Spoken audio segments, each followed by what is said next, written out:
اللہ تعالیٰ نے جو انسان پیدا کیے ہیں ان کے مزاج مختلف ہیں. ان میں کچھ لوگ ہوتے ہیں جو قوی ہوتے ہیں ارادے کے، جو فیصلہ کر لیا ڈٹ گئے. کچھ لوگوں میں وہ قوت ارادی اتنی مضبوط نہیں ہوتی، وہ ادھر ادھر سوچتے رہتے ہیں. کچھ لوگ جسمانی طور پر بہت توانا ہوتے ہیں، کچھ لوگ جسمانی طور پر پیدائشی طور پر کمزور ہوتے ہیں. تو اگر کوئی قوت ارادی کمزور رکھنے والا شخص ہے، وہ بھی تو اللہ کی تخلیق ہے، اللہ کا بندہ ہے، خطاؤں کا ظہور ہو جاتا ہے، توبہ کرتا ہے، پھر کچھ عرصے کے بعد پھر خطا کا ظہور ہو جاتا ہے، پھر توبہ کرتا ہے. تو ہم تو یہ سمجھیں گے کہ ایک حد کے بعد پھر اس کی توبہ قبول نہیں ہونی چاہیے. لیکن حدیث سنیے. وعن ابی ہریرہ رضی اللہ تعالی عنہ قال قال رسول اللہ صلی اللہ علیہ وسلم ان عبدا اذنب ذنبا، یقیناً ایک بندہ جو ہے وہ ایک گناہ کرتا ہے. فقال، پھر وہ کہتا ہے رب، اے میرے پروردگار، اذنبت فاغفر لی، مجھ سے گناہ ہو گیا ہے، مجھے معاف فرما دے. فقال ربہ، تو پروردگار یہ کہتا ہے اعلم عبدی ان لہ ربا یغفر الذنب ویأخذ بہ، میرا یہ بندہ یہ جانتا ہے کہ اس کا ایک رب ہے جو گناہ معاف بھی کر سکتا ہے اور سزا دے بھی سکتا ہے. کیا معنی ہوئے؟ گناہ اس نے کیا ہے لیکن جانتا ہے اللہ کو کہ وہ معاف بھی فرما سکتا ہے، تبھی تو وہ اللہ سے معافی کی درخواست کر رہا ہے. اس کے اس جاننے کی بنیاد پر، اس کے اس علم کی بنیاد پر، اس کے اس ایمان کی بنیاد پر فرمایا غفرت لعبدی، میں نے اپنے بندے کو معاف کر دیا. ثم مکث ما شاء اللہ، پھر وقت گزرا جتنا کہ اللہ نے چاہا. ثم اذنب ذنبا، پھر اس سے گناہ ہو گیا. فقال رب اذنبت ذنبا فاغفر، پھر کہتا ہے پروردگار مجھ سے گناہ ہو گیا، پھر مجھے معاف فرما دے. فقال ربہ، اللہ فرماتا ہے عالم عبدی ان لہ ربا یغفر الذنب ویأخذ بہ، میرا بندہ ہے نا جو جانتا ہے کہ اس کا ایک رب ہے، ایمان باللہ اس کے اندر ہے، تبھی تو پکار رہا ہے. اور یہ بھی جانتا ہے کہ وہ گناہ معاف بھی کر سکتا ہے اور چاہے تو پکڑ بھی سکتا ہے، سزا بھی دے سکتا ہے. تو فرمایا، اللہ تعالیٰ فرماتے ہیں میں نے فرمایا کہ میں نے معاف کر دیا. ثم مکث ما شاء اللہ، پھر ایک عرصہ گزرا اس کے بعد. ثم اذنب ذنبا، پھر اس نے گناہ کیا. قال رب اذنبت ذنبا آخر، اس نے کہا پروردگار میں نے تو پھر ایک اور گناہ کر دیا، فاغفر لی، مجھے بخش دے.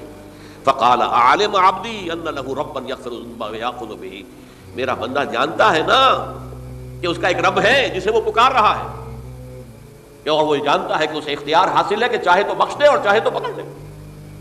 اس کے اس علم، اس ایمان کی بنیاد پر میں نے اسے معاف کر دیا.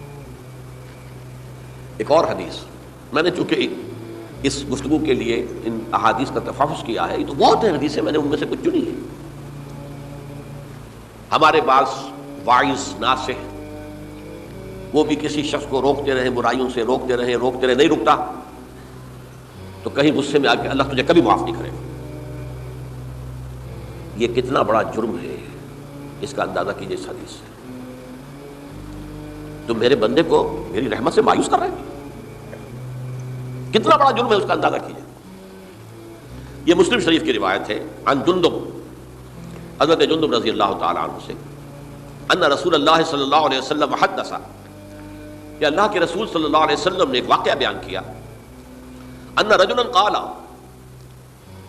کہ ایک شخص نے یہ کہا واللہ لا یغفر اللہ لفلان، کہ خدا کی قسم اللہ تعالیٰ فلاں شخص کو کبھی معاف نہیں کرے گا. وان اللہ تعالیٰ قال، اس پر اللہ تعالیٰ نے یہ فرمایا من ذا الذی یتعالی علیہ، یہ کون ہے جو میرے اوپر حکومت کرنے والا آ گیا، جو میری طرف سے حکم لگا رہا کہ میں کبھی معاف نہیں کروں گا.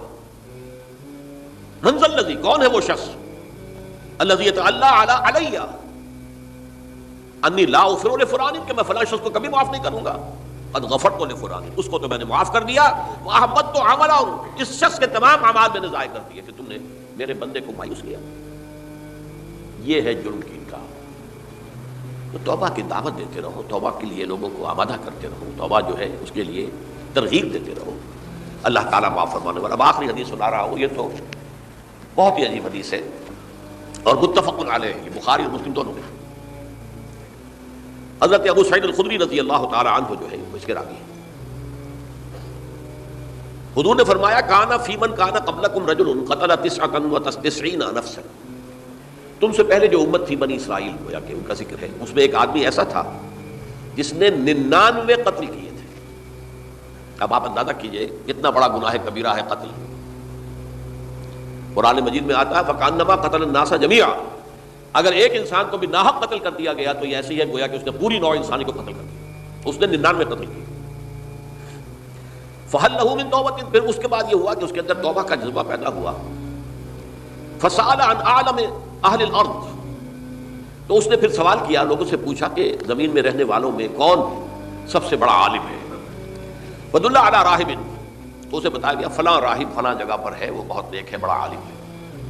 فَأَتَاهُ، وہ اس کے پاس آیا، فَقَالَ أَنَّهُ قَتَلَ 99 نَفْسًا فَهَلْ لَهُ مِن تَوْبَةٍ، انہوں نے کہا دیکھیے راہب صاحب میں نے 99 انسان قتل کیے، اب مجھے یہ بتائیے کہ میرے لیے توبہ کا کوئی امکان ہے؟ فقال لا، اس نے کہا نہیں۔ فقتلہ، اس نے اس کو بھی قتل کر دیا۔ فکمل بہ 100، اپنی سینچری مکمل کر لی، مطلب 99 کے بعد ایک کی کسر تھی، اس کو بھی قتل کیا، 100 پورے کر لیا۔ ثم سأل عن عالم اہل الارض، پھر اس نے پوچھا کوئی اور کوئی بڑے عالم انسان ہو۔ فدل علی رجل عالم، پھر اس کی رہنمائی کی گئی ایک بڑے عالم شخص کی طرف۔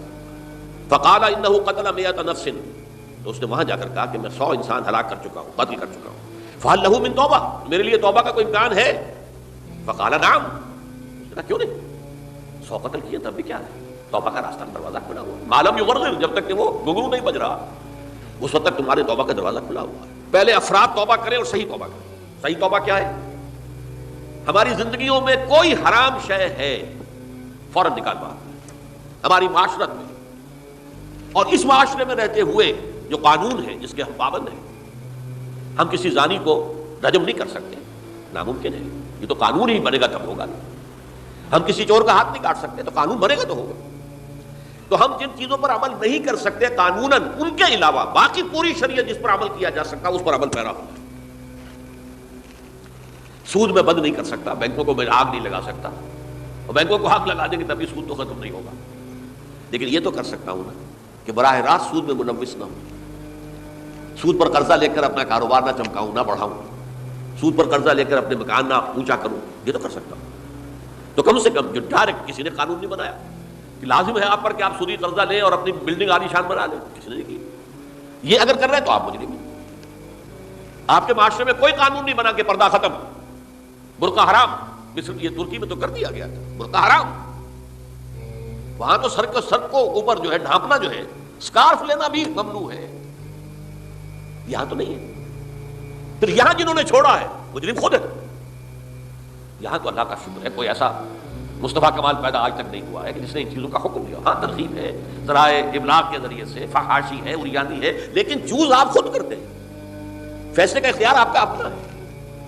تو جن چیزوں کے اندر بھی گناہ سے بچنے کا امکان ہے اس کو عملاً ترک کیا جائے، اور نمبر 2 عزم مصمم کر لیا جائے کہ اللہ اب بقیہ زندگی جتنی بھی ہے اس میں اپنی توانائیاں، اپنی قوتیں، اپنی صلاحیتیں صرف کروں گا تیرے دین کی تبلیغ اور تیرے دین کے قائم کرنے کی جدوجہد۔ عزم مصمم، یہ سلطنت خدا داد پاکستان، اور اے اللہ ہے خاص ہے خاصان رسول، وقت دعا ہے، امت میں تیری آ کیا جب وقت پڑا ہے۔